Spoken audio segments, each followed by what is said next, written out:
Hello everyone and welcome back to Let's Play SaGa 2, Goddess of Destiny. I was doing a little bit of grinding off camera after failing a couple of battles in Race Town last time, and I was running low on threads, so I came up here to the Castle of Fate to spend a little bit of my MP in exchange for some threads, but I noticed that the third crystal is lit up here, so let's talk to the third of the Goddesses of Destiny, see what's up with her. What? Are you the one who summoned me? I am the cutter, Atropos. My duty is cutting connections.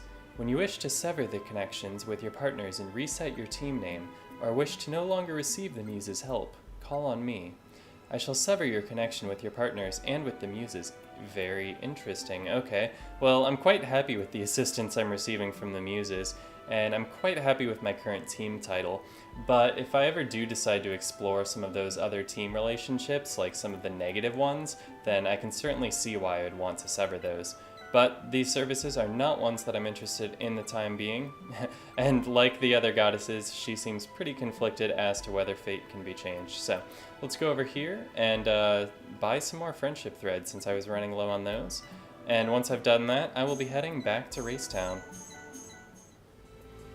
Okay, so you might be wondering what happened to me while I was off camera, and honestly not all that much. As you can see, I saved up enough money to buy a third dragon armor, and additionally I found a flamethrower after a fight with some enemies. That's got to be a rare drop or something, because that's a really good item to pick up for free.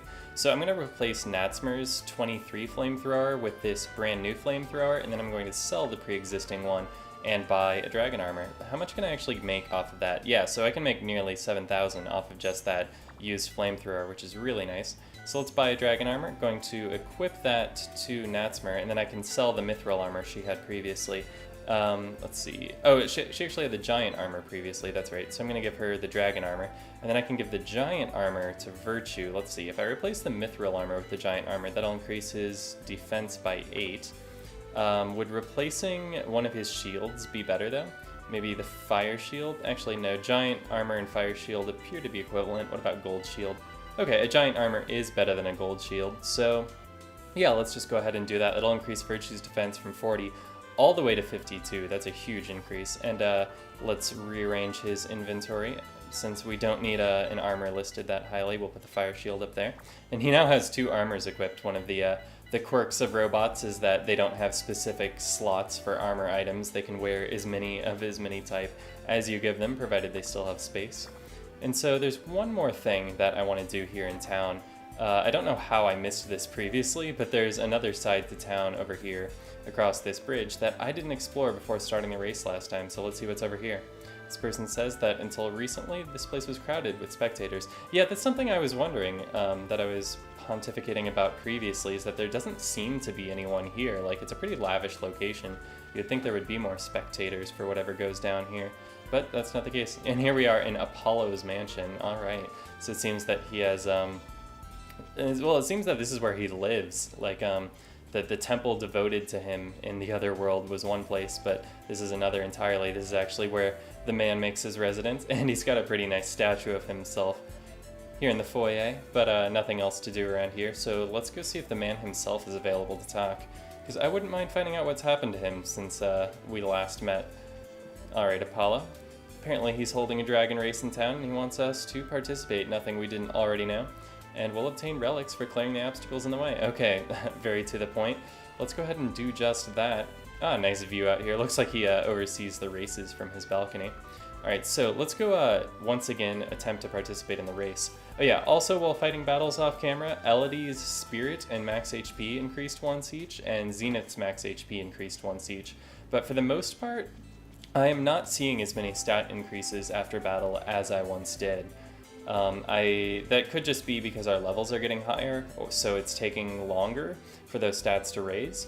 And I also speculate that maybe I'm overusing the threads at this point, and maybe using those combo attacks is less effective for raising stats than just using regular attacks, but that's speculation. I'm not actually sure about that. So, alright, so one thing I want to do before entering this race is I want to switch my party order around to the safe formation, especially since Virtue's defense just increased. And since he's not quite at full, let's go ahead and use the inn to top him off. And then I will be entering the race.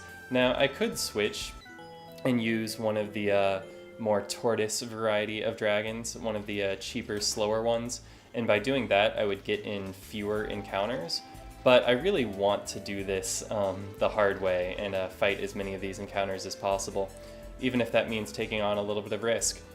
So right now, I'm going to save my game just to be completely safe, and then I'm going to enter the race.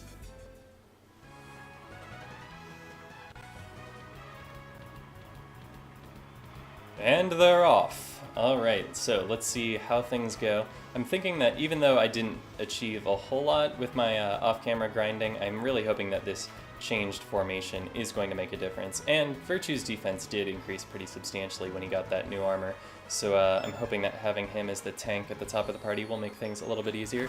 But mostly, I just need luck. I need there to be very few enemies in these groups, and I need to get threads very, very often. So with Virtue at the top of the party, I might actually start using the Revenge Blade with him, because he's going to be targeted more often. I'll use the Flamethrower here, the Flying Knee Kick here, which I did manage to use a few times while I was training, so it's gotten a little bit more powerful. I'm eventually going to have to be getting new martial arts weapons for him as these continue to get drained down, but for now I'm still content using that Knee Kick. And let's see, oh, I forgot already, was Poison Fog effective against these? I'll just stick to Blizzard, hopefully that works. I've already forgotten from last time.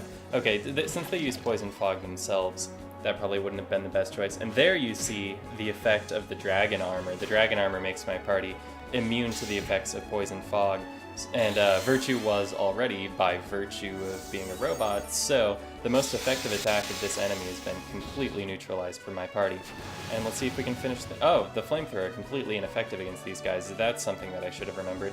Alright, so let's keep on using the Revenge Blade here with Virtue. We'll switch over to the Explosive Photons with Natsmer. Though, actually that's probably overkill. We'll just use the Arquebus, and then the Flying Knee Kick, and a Blizzard. And let's see what happens. Yeah, I'll go ahead and use Blizzaga on Elodie's turn. That seems like a good idea. Good way to wrap things up smoothly. And I'll hit the button again to do a combo on Natsmer's turn, though I suspect she's not going to get a turn. And sure enough, we wrap things up, and I get a max HP increase for Elodie, which might be going away if I have to reset again. But for the time being, it's nice to have. I love the way so many mini-bosses in this game just explode once they're defeated. Like, was that some kind of gasoline-powered robot turtle or something? I don't know what would cause an enemy to explode that way. Alright, let's go ahead and heal things up with Elodie here and carry on. Yeah, I was really hoping that Elodie would learn a new Esper ability during all of those fights I did off-camera to replace O Earthquake, since I have so little use for that against the enemies I've seen in this game, and it would be nice to just have anything else, like a burn counter. I'd love to get burn counter back since I never really had the chance to use it, but I'm interested in seeing the breadth of spells that are in this game in general, because there weren't this many in the original Final Fantasy Legend 2. Alright, only 4 ghasts around, that's absolutely fantastic. Let's try to finish this up as quickly as possible here and move on. And once again, like the tortoises, I forgot what the immunities of these enemies were, I'm sorry about that. So, kind of taking a step back from where I was before. Oh man, I'm not faring any better against these guys than I have previously. Zenith and Elodie, despite being on the bottom of the party roster, already out of the fight. Ooh, but there we go, critical hit from the Blaze Cannon. That's a fantastic way to start the fight. Only 3 enemies remaining. Hopefully Natsmer's going to get a turn this round. Hopefully Virtue gets a turn this round. Dang, that's really effective. Virtue down. Alright, down to just Natsmer. Is the Flamethrower going to be enough? And it is! I did it! I did it! I beat the ghasts. Okay, max HP increase for Natsmer. That's absolutely wonderful. And a nice hefty evaluation from Repsira there. And let's hope that the remaining mini-boss encounters along this racetrack are not as potent. Alright, we get a Speed Crystal. Very, very cool. Definitely need to do some healing before I move on. Nobody seems to know how much they need to go to get to the end of the race. It seems like riders are dropping out quickly. Yeah, so the monster's ahead, taking out some of the other riders for me. Okay, let's see. I have some healing items with me. It might be a good idea to use some of these. Might be the prudent course of action here. Let's, yeah, go ahead and fully use up this high potion I had. Healing Virtue and Zenith, and then Elodie can heal herself using a single use of Cure since her spirit stat is so high. And then we can carry on to the next fight. So, the way that the character is replaced with the dragon during this race led to one of the more infamous glitches in the original Final Fantasy Legend 2. because if you teleported out of this race to an earlier location in the game, you could actually remain as the dragon rather than your normal character. And because the racetrack was the only location in the game programmed under the assumption that you could play as the dragon avatar, the dragon only had collision inside of the racetrack, which means that if you went anywhere else in the game as the dragon, you could just walk through walls. So there were some pretty major skips in this game, where once you got to this point, if you had the teleport ability, you could just warp out of here and then walk straight to the end of the game. It's pretty humorous, and one of the things that people tend to actually know about this game, there were two pretty infamous glitches. The other was, it's called the trash can glitch. I'm not actually sure what it is. I think it's like an item duplication thing, though, that involves the trash can at the bottom of your inventory list. Alright, so these Lamias that we're fighting here, or Medusas or whatever they are, they seem to be going down pretty easily thanks to our dragon armor making me immune to their attacks. Also, there were very few of them to begin with, which was really, really lucky once again. Max HP increases for both Natsmer and Zenith, plus agility for Zenith, and Spirit for Elodie. Fantastic. So all of those stat increases that I wasn't getting fighting enemies off camera have caught up to me. And this is just going swimmingly at this point. I was really happy to see all of my characters survive to the end of that fight, and were rewarded with a flame crystal. Let's see if the announcer has anything to say. This race is full of obstacles. What in the world might happen? Yeah, who knows? This is really a dangerous setup, having all these monsters running around the racetrack, but I'm sure that's exactly what Apollo wanted. He wanted to make sure that whoever won this relic was well deserving of it, and I think I'm more than capable of proving that I am. Should be, I don't know, like 2 more mini-bosses along this track, I think. I think 5 seems like the right number. And here we have, looks like one of those Beholder-type enemies. Enemies are attacking. Let's see if I can make it through this fight. How many? I'm hoping for like 4. 3 of them. Fantastic. This is just going so swimmingly for me. Alright, so let's open things up with a Flame Sword, an Arquebus, a Flying Knee Kick, and a Blizzard. Alright, how's it gonna go? Let's see, they have Paralysis attacks, which is no problem for Virtue at all. They have a Destruction Beam attack. Dang, 500 damage. Enough to take out Zenith and Natsmer in a single hit. Down to just Virtue and Elodie here. So I would much rather they decide to use the Paralysis attack on their turn than that Destruction Beam. Alright, so this could very easily be the end of me. If multiple enemies decide to use the Destruction Beam on their turn. Okay, they're using Flash Eye, which is something else that Virtue is immune to. Probably a Blindness inflicting attack, if I had to guess from the animation. Oh, cool. Alright, so all 3 of them decided to use that Blindness attack on Virtue, achieving absolutely nothing. So we're going to be using a Blizzard and a combo attack onto Virtue for the Double Mist. Alright. Double Mist, unfortunately, only hits a single enemy, but it does a ton of damage, which is enough to take out one of the Watchers. Only 2 of them remaining, and one of them is using a status attack, so yeah, even though they decided to use Destruction Beam, they had no chance of winning that turn. Ah, and a miss from Virtue. That would have been a very good time to finish off one of the remaining enemies, but Virtue did not do so. Fortunately, they are just using the Blindness attack repeatedly. These enemies, like, they're so swingy. If they decide to use Destruction Beam, someone's just dying straight up. But if they don't use Destruction Beam, they're just completely wasting their turn. And there's the beam finishing off Virtue. But I have a lot of hope that once I retry, I'll be able to win, because it's just going to need a little bit of luck. I need them to be using their status effect attacks rather than the Destruction Beam, and I'll be just fine. Since there are only 3 of them, they can't really do too much if some of them are wasting their turn. Alright, so let's switch to the Explosive Photons with Natsmer, and then otherwise just run it back. Yep, opening with a Flash Eye on Zenith, blinding him. That's alright though, at least he's not dead. Elodie also blinded, probably not going to have any effect on her. I don't think magic is affected by blindness in this game. Another blindness on Zenith, so everyone's surviving the first round. That's really nice. And that Explosive Photons lowered everyone's agility, so my chances of going first in the next round are increased, which is pretty nice. I think I'm going to keep on using those Explosive Photons. And Flying Knee Kick, probably not going to hit home since he is blind at the moment. And keep on using Blizzard from Elodie. There's really no space for using healing in a fight like this, where every attack's like binary. It either kills you or it doesn't. What was that guy's deal? Was he paralyzed or something? It looked like he didn't do anything. Oh well, alright, Blizzard attack here from Elodie. Not enough to finish either of them off, but both of them are probably very low at this point. Let's see if I can finish them off here. Alright, Paralysis on Elodie, no big deal. She's still alive.